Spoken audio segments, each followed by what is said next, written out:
Muy buenos días, Cristian, muy buenos días a todo el equipo de Buena Vida y a toda la audiencia. Me encuentro en Assisi, en italiano, Asís para la Argentina, en el centro oriental de la región Umbria, para contarles y mostrarles la Basílica de San Francisco de Asís.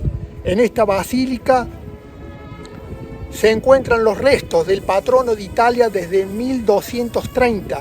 Esta basílica está compuesta por dos iglesias sobrepuestas, la iglesia inferior y la iglesia superior. En esta basílica fue escrito un capítulo muy importante en la evolución del arte italiano y europeo. En esta basílica se pueden apreciar las obras de Giotto, Cimabue, Martini y Lorenzetti. La oficina de prensa de Sacro Convento nos ha puesto a disposición Fray Jorge Fernández y nos ha dado la autorización de poder mostrar las imágenes en el interior de la Basílica Superior, Inferior y en la cripta. Buenos días para Punto 11 de Altagracia, Córdoba, en la República Argentina. Fray Jorge Fernández. Muy buenos días a todos los oyentes y todos los que siguen esta radio.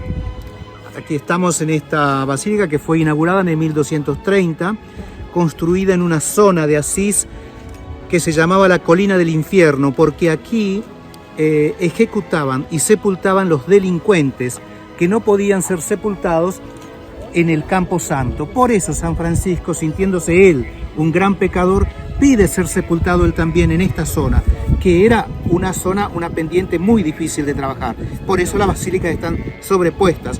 No se extendió mucho porque no había espacio para hacer una iglesia más ancha o más grande. ¿En qué año fue construida esta basílica, Fray Jorge Fernández? Se empieza la construcción en 1228, después de la canonización de Francisco, y se hace la primera inauguración el 25 de mayo, fecha muy significativa para la Argentina, del 1230. En cambio, la Basílica Superior fue inaugurada entre 1236 y 1239. Ahora vamos a entrar para Punto 11 y para las redes sociales en el interior de la Basílica de San Francisco de Asís. Ya nos encontramos en el interior de la Basílica Superior. Podemos observar en las paredes laterales el famoso ciclo de Giotto. Son 28 murales con frescos de grandes dimensiones sucesivos unos al otro que representan la historia de San Francisco. La llaman la primera película a colores de San Francisco, tradicionalmente atribuido a Giotto. La atribución no es segura,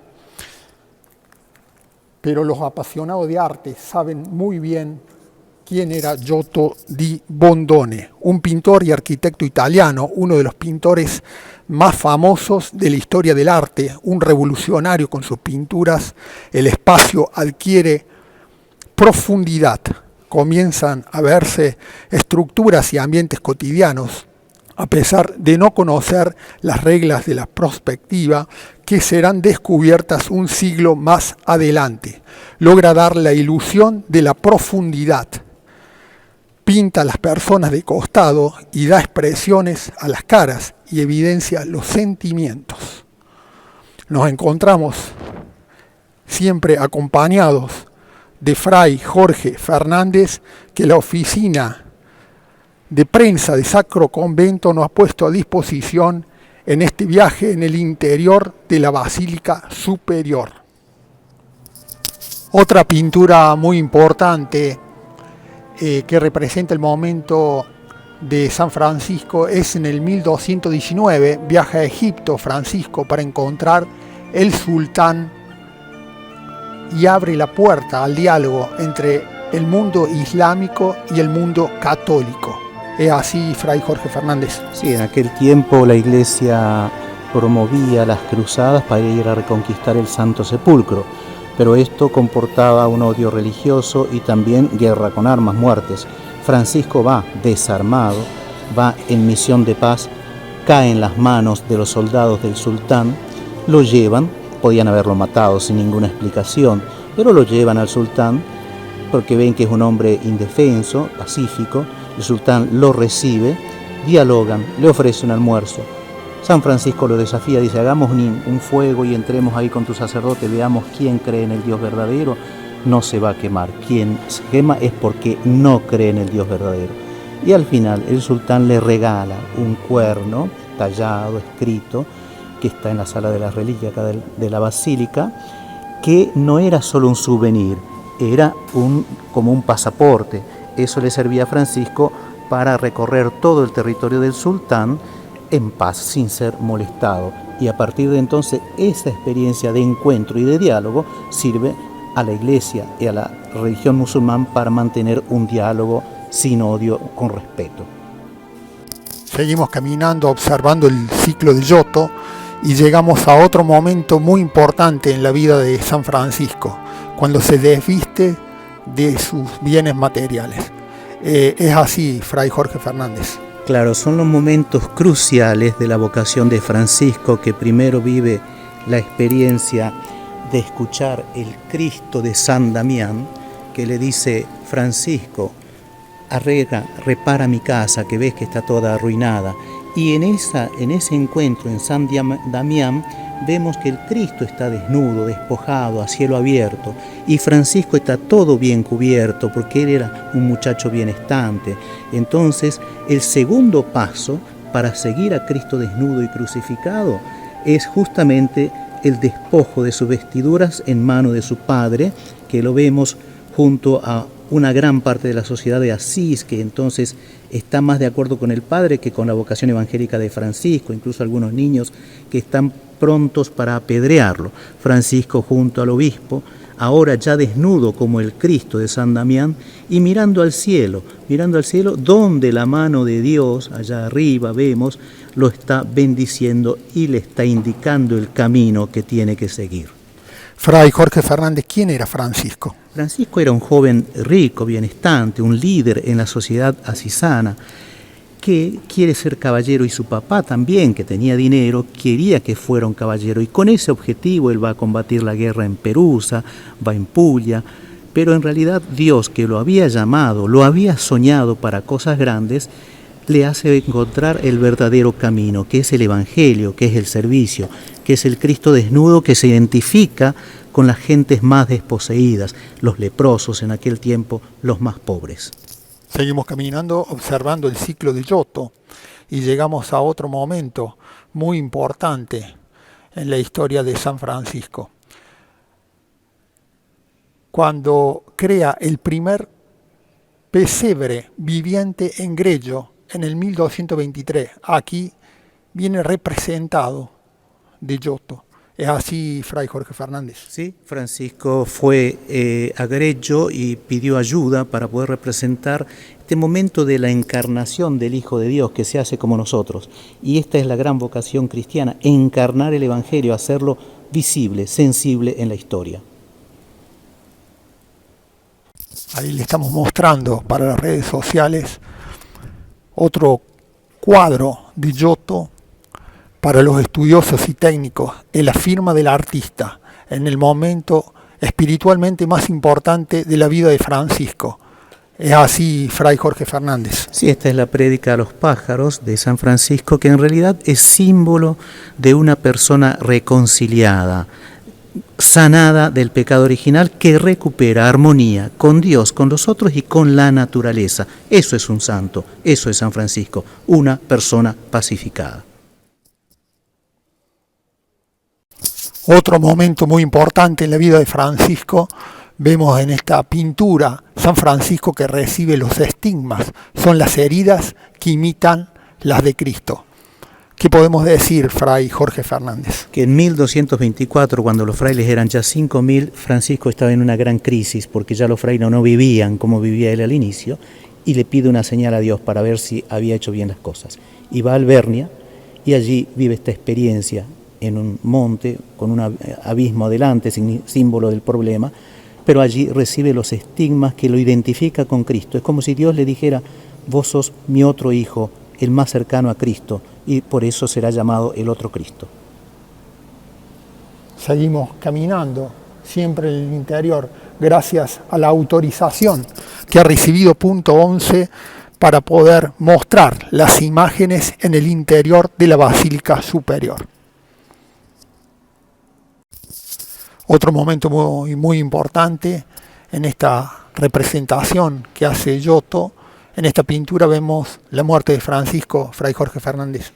Sí, fue en la tarde-noche del 3 de octubre de 1226, Francisco 44 años tenía, y bueno, muy enfermo en Santa María de los Ángeles, fallece extendido por tierra con el cuerpo desnudo como había pedido que lo pusieran, y es la primera vez que los frailes ven efectivamente los estigmas de Francisco.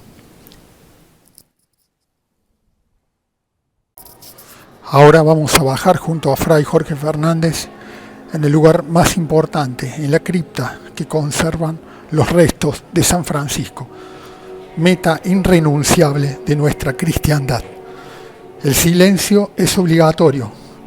Quedo sin palabras por la sugestión de encontrarnos adelante de un siervo de Dios tan extraordinario.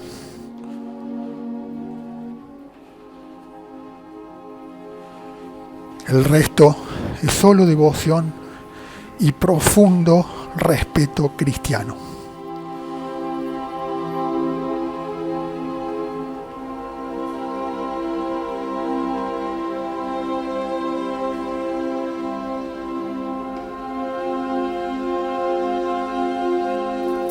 Nos encontramos en la Basílica Inferior junto a Fray Jorge Fernández. ¿Cuál es la diferencia con la Basílica Superior? Bueno, inicialmente nacieron con el mismo esquema, tenía que ser una iglesia, doble iglesia, digamos, franciscana, a forma de tau. Acá, en cambio, le tuvieron que agregar en el ingreso un pedazo a la basílica para poder recibir más gente y quedó una basílica en forma de martillo, digamos. Y otra cosa, esta es una iglesia románica, más preparada para la meditación, para la contemplación. En cambio, la Basílica Superior es la primer gran iglesia gótica de Italia para las grandes celebraciones y las predicaciones. Y es aquí en la Basílica Inferior donde se da el pasaje del estilo bizantino del maestro de San Francesco que pinta la nave central a la pintura moderna italiana del crucero donde pintan Cimabue, Giotto, Lorenzetti. Siempre en la Basílica Inferior, ahora le vamos a mostrar para las redes sociales el San Francisco de Cimabue. Es así, Fray Jorge Fernández. Esta es la imagen más famosa y aquella que dicen que más se asemeja a cómo era Francisco realmente, un hombre de 1,56 de altura, un poquito con la nariz ganchuda, digamos, con una oreja más abierta que la otra, pero aquí está también usado iconográficamente, significa el hombre que escucha, con los ojos achinados, y bueno, no era un hombre bello, pero era de personalidad fascinante, y por supuesto vemos los estigmas en sus pies, en sus manos, y el libro del Evangelio. Impresionante, vemos las heridas que imitan la de Jesucristo, y también veo, Fray Jorge Fernández, una mirada serena. Sí, es la mirada del hombre pacificado, como decíamos, del hombre santo que se ha reconciliado con Dios, con la naturaleza y con los otros. Nos encontramos siempre en la Basílica Inferior junto a Fray Jorge Fernández, donde nos encontramos en este momento. Estamos en la capilla de San Nicolás, donde es la sala de las reliquias de San Francisco y donde están justamente las reliquias más importantes. Por ejemplo, este cuerno de avorio que le regaló el sultán Abimelech el Kamil en 1219 en Damieta, que le servía para circular todo el territorio del sultán. Después una especie de tejido que le protegía por debajo del hábito y unas chancletas viejas, digamos, que después de los estigmas le protegía los pies. Y aquí vemos el hábito que él se hizo hacer con simple forma de cruz, que estaba hecha con lana cruda y yuta, muy simple, muy remendado. Y aquí una piedra que estuvo debajo de su cabeza en su ataúd hasta que lo trajeron desde su primera sepultura aquí a la tumba donde está actualmente. Y después contemplamos el texto original, el pergamino original de la regla de los franciscanos del 1223. Espero que hayan disfrutado de este viaje que le hemos propuesto en el interior de la Basílica de San Francisco de Asís, en este patrimonio único, artístico, histórico, religioso, de incalculable valor. Quiero agradecer a la oficina de prensa de Sacro Convento por esta posibilidad. Quiero agradecer a Fray Jorge Fernández por habernos acompañado en este viaje. Gracias, Jorge. Gracias a vos, Emilio. Gracias, Cristian. Gracias a todos los que siguen Punto 11. Un cordial saludo de paz y bien para la bella Altagracia, para la docta, para la Argentina. Y bueno, los esperamos aquí en Asís, a los peregrinos argentinos. Espero tener el placer de poder ofrecerles una guía aquí de la Basílica. Paz y bien y bendiciones a todos. Desde la ciudad de Asís para Punto 11, con un saludo y un agradecimiento de quien les habla, Emilio Brezán, y será hasta cualquier momento, Cristian.